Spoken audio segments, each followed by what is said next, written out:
The first time my father threw me out of the house, I was 16. The last time, I was 23. But this story isn't about either of those times. This is about the day I walked out on my own terms. I still remember the smell of my mother's pecan pie filling the house that Sunday afternoon in suburban Pennsylvania. Family reunions at our place were always a performance, a carefully orchestrated show of middle-class perfection that my father, the self-proclaimed patriarch of the Miller clan, directed with an iron fist. "Stand up straight," he hissed as relatives started arriving. "And for God's sake, don't mention that community college nonsense." I nodded, swallowing the familiar sting. At 25, I was the family disappointment, the son who'd failed to follow my father into medical school, instead pursuing a hobby in graphic design. What he didn't know was that I'd discovered something that would shatter his carefully constructed image. Something I found in his desk drawer while looking for stamps 3 weeks earlier. None of them knew that this reunion would be different. That the wallet I found on the sidewalk that morning, the one belonging to my father's hospital administrator boss, wasn't a coincidence. And that by dessert time, everything they thought they knew about Dr. Richard Miller would unravel. Growing up as Richard Miller Jr. in the affluent Philadelphia suburb of Bryn Mawr meant living in the shadow of a legend. My father built his reputation as one of Pennsylvania's most respected cardiologists, his face appearing on billboards across the main line. Our Tudor-style home with its manicured lawn was the venue for hospital fundraisers and neighborhood Christmas parties. To outsiders, we were the American dream personified. Behind closed doors, our family operated like a hospital hierarchy with my father as chief of staff. My mother Susan, once a promising architect, had traded her drafting table for hosting duties and charity committees. My older sister Catherine escaped early, earning a scholarship to Stanford and rarely returning except for obligatory holidays. My younger brother Michael was the golden child, straight-A student, lacrosse captain, and pre-med at Penn. Then there was me, the middle child who could never quite measure up. Remember when Junior tried to join the debate team? My father would chuckle at family gatherings, scotch in hand. Coach called me personally to suggest he try something less verbal. The table would erupt in laughter while I forced a smile, the familiar heat creeping up my neck. These performances started early. When I was 12, I spent weeks building a model of the circulatory system for the science fair, hoping to impress him. The night before, he examined it and said, "The aortic valve is facing the wrong direction. This would kill a patient." He didn't help fix it, just left me to redo everything until 3 a.m. My 18th birthday celebration became another highlight in his repertoire of humiliation stories. He'd invited his colleagues from Jefferson Hospital to our backyard for what I thought was my party. As I was about to blow out the candles, he announced it was actually to celebrate his promotion to department head.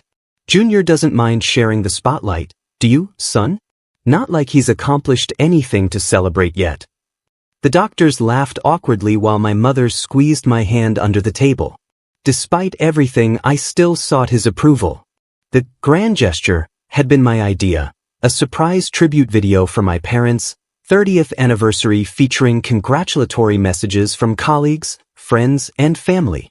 I'd spent months secretly collecting footage, hoping this might finally earn his respect. The video was saved on a flash drive I carried everywhere, scheduled to premiere at today's reunion. What my father didn't know was that while searching for stamps in his home office 3 weeks ago, I'd accidentally discovered a hidden folder containing correspondence between him and a woman named Elaine. Not his patient, not his colleague, his other family in Baltimore, complete with 2 children, ages 8 and 10. For 15 years, my father had been living a double life just 100 miles away. I tucked the phone back in my pocket, feeling the weight of the lost wallet I'd found that morning. The business card inside read, "James Whitaker, Chief Administrator, Jefferson Hospital System, my father's boss." The same man who would be attending our family reunion today as an honored guest.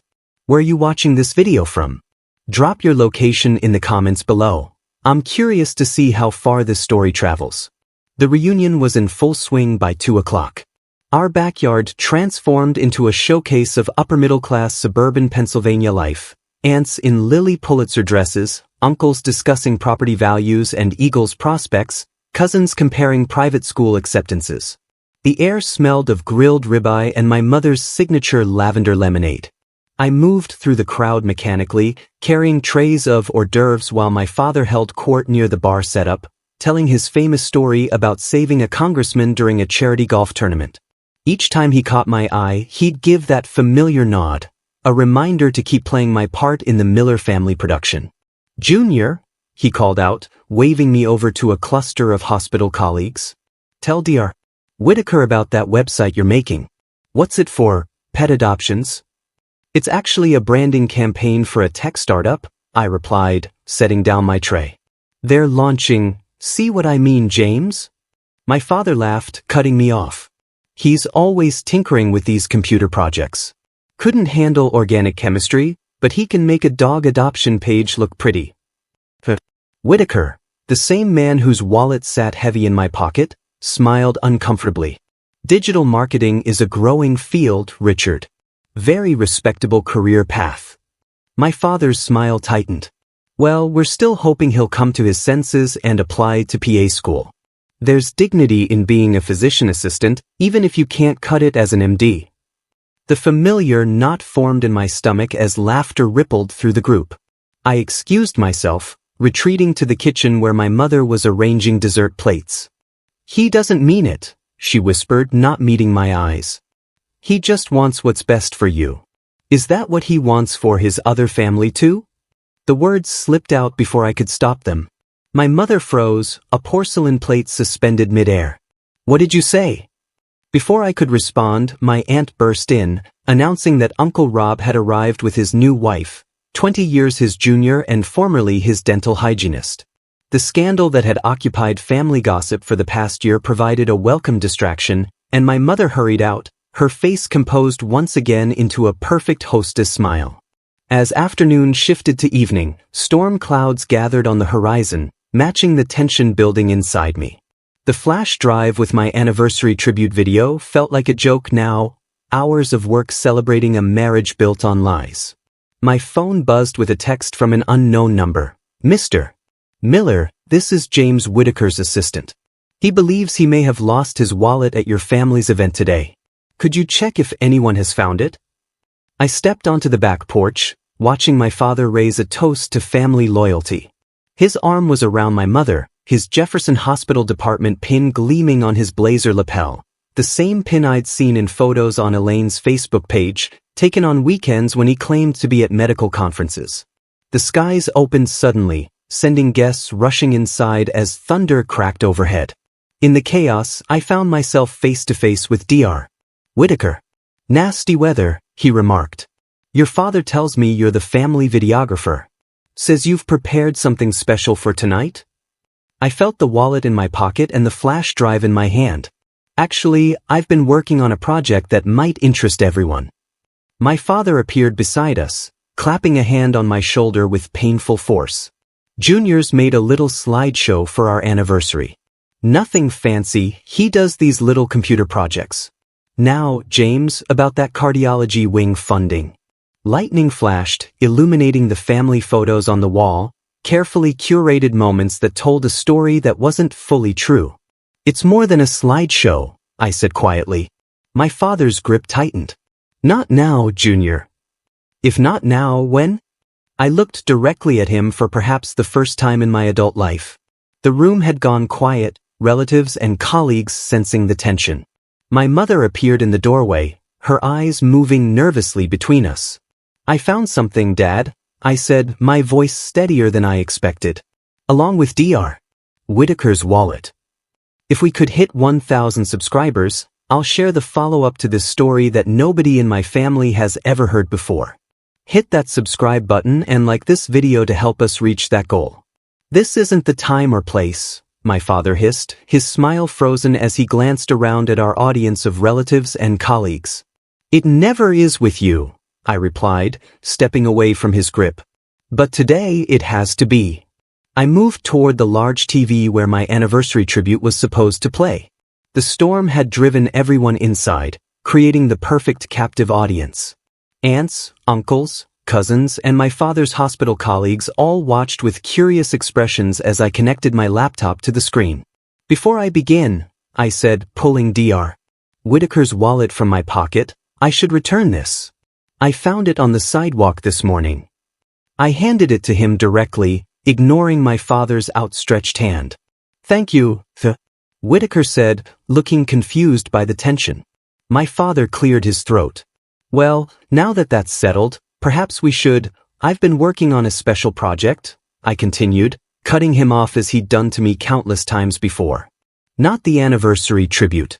That was going to be my grand gesture. Months of work collecting video messages from everyone who knows you both. My mother stepped forward, concern etching her features. Richard, what's happening? Mom deserves to know, I said quietly. Everyone does. My father's face darkened. Junior, stop whatever you think you're doing. My name is Richard, I said, loud enough for everyone to hear. Not Junior. I've asked you my entire life to call me Rick or Rich, but you've insisted on Junior, because it reminds everyone I'm just a lesser version of you. The room went completely silent.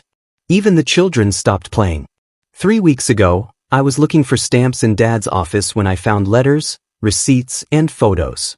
My hands trembled as I navigated to a folder on my laptop.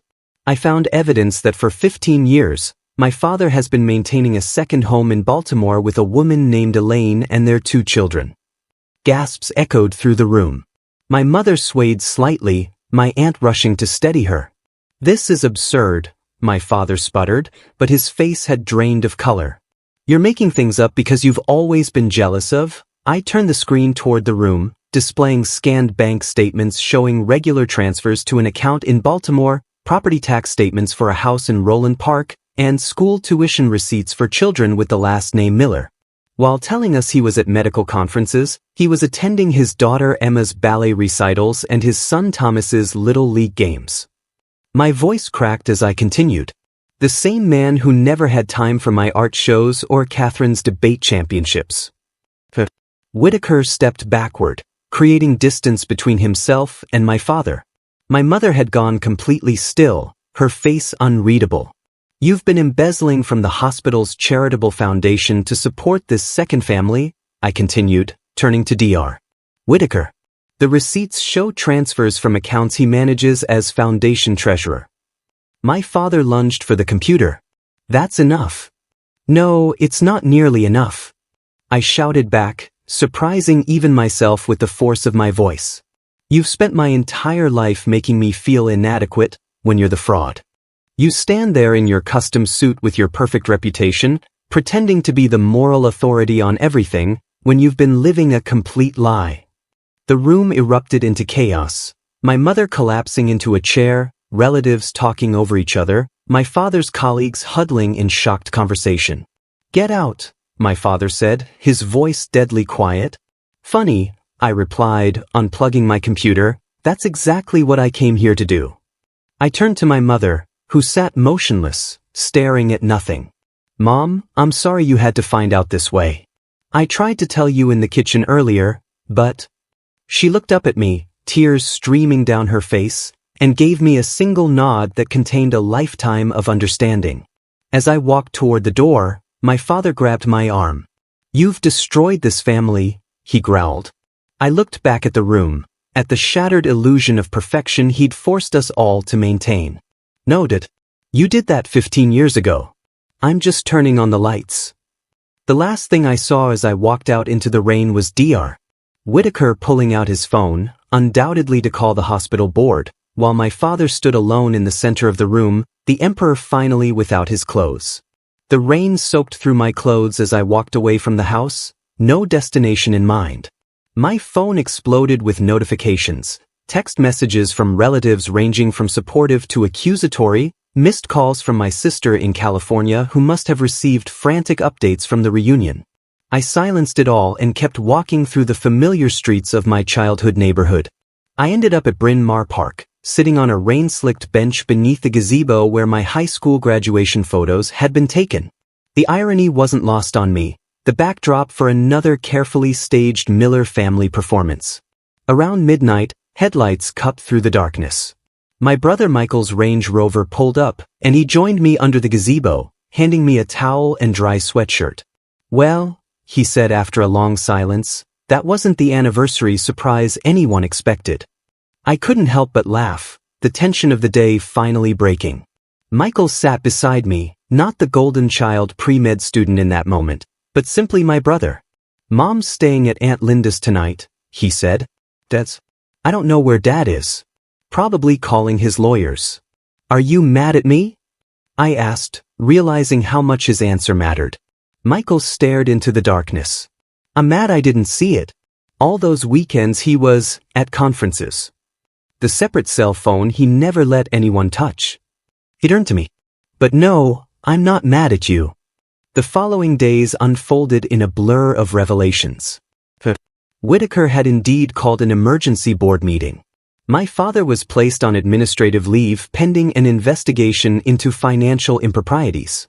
The local medical community, the same people who'd laughed at his jokes at my expense for years, suddenly couldn't distance themselves fast enough.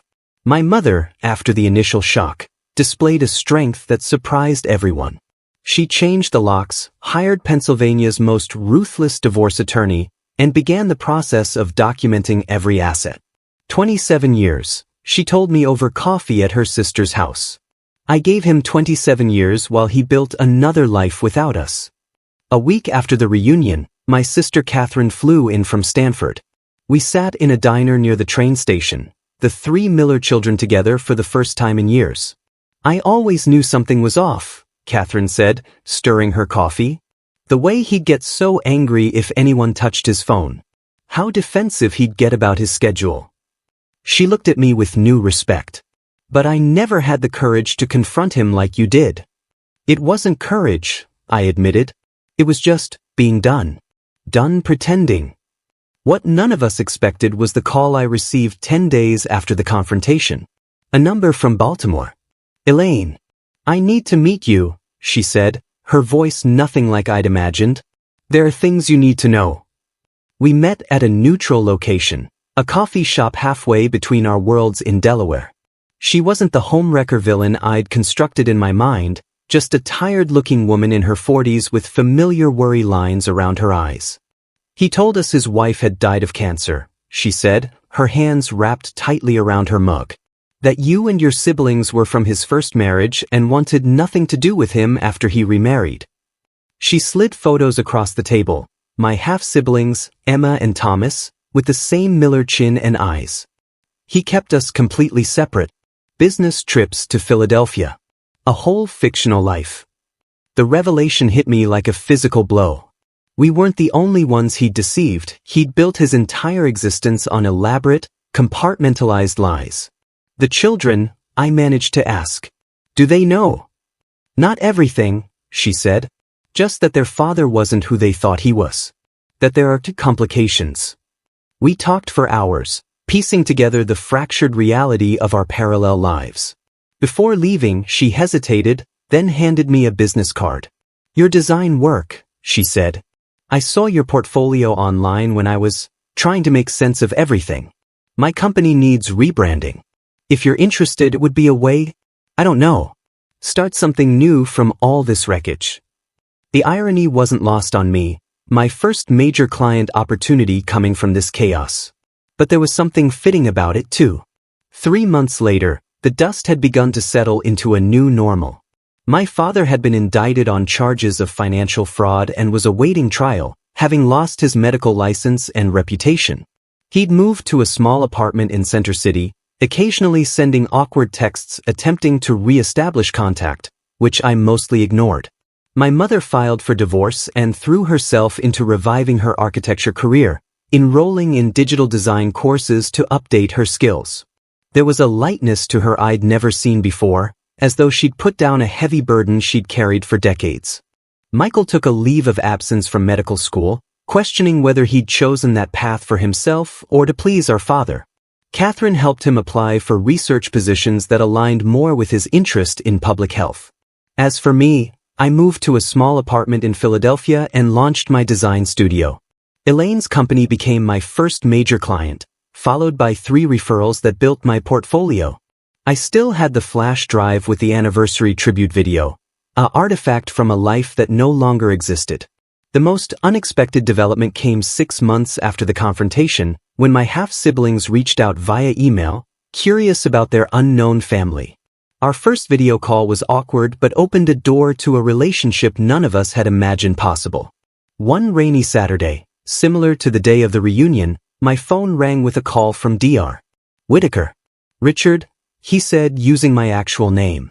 "I need a website for a new patient advocacy foundation I'm starting. Your mother mentioned you might be interested in the project." The grand gesture I'd planned, the anniversary tribute, had been replaced by something I never expected: authenticity. The scattered pieces of our family were reconfiguring into something more honest, if more complicated. And somehow, in losing the family I thought I needed to please, I found the strength I never knew I had. It's been 2 years since that stormy day when everything fell apart and began to rebuild in ways I couldn't have imagined. Last month, I sat in a Philadelphia courtroom as my father was sentenced to 5 years for embezzlement. Our eyes met briefly across the room, neither of us angry anymore, just acknowledging the truth that had finally come to light. Sometimes I think about visiting him, but I'm not ready yet. Maybe someday. My design studio now occupies a converted warehouse space in Fishtown with 4 employees and a client list that includes 2 hospital networks. Ironic twist that doesn't escape me. My mother's architectural firm operates from the floor above, specializing in sustainable community spaces. We have lunch together every Wednesday. The most surreal development has been the evolving relationship with Emma and Thomas, my half-siblings who now spend 1 weekend a month at my place. We're building connections that defy easy categorization. Last summer, the 5 of us, Catherine, Michael, Emma, Thomas, and I, took a road trip to the Grand Canyon, a strange but healing family reconfiguration. Elaine and my mother have developed a cautious friendship founded on mutual respect and the shared experience of loving and being deceived by the same man. They meet monthly for coffee in that same Delaware shop where Elaine and I first talked. The flash drive with the anniversary tribute still sits in my desk drawer. I've never watched it, and likely never will. Some artifacts of our past are better left as reminders of who we once were, not guidelines for who we'll become. I've learned that families aren't just the neat arrangements in picture frames on mantels. They're messy, complicated systems that sometimes need to break completely before they can reform into something authentic. The humiliation I felt for years, being the disappointing son who couldn't meet impossible standards, has transformed into a strange kind of gratitude. By never being good enough for my father's approval, I was forced to find my own path, which ultimately led to the truth. What I thought was my greatest failure, not becoming the son my father wanted, turned out to be my greatest strength. It gave me the outsider's perspective to see what everyone else had missed. The courage to speak when others stayed silent. I don't know what happens next in this story. My father will eventually be released. My half-siblings will grow up and form their own understandings of our complicated family. The ripple effects of decades of deception will continue to shape all of us in ways I can't predict. But I do know this: there's power in stepping out of the life others have scripted for you, even when that means walking away from everything familiar. Sometimes the most important family reunions aren't gatherings, they're reunions with your authentic self. If this story resonates with you, I'd love to hear about your own experiences with family secrets and reinvention. Hit the subscribe button and share your thoughts in the comments below. I'm working on a series exploring different aspects of rebuilding after family trauma, and your subscription helps make that possible. Remember, the most powerful thing you can do in any family system is tell the truth, even when your voice shakes, even when it costs you everything you thought you needed. Because what waits on the other side might be exactly what you've been searching for all along.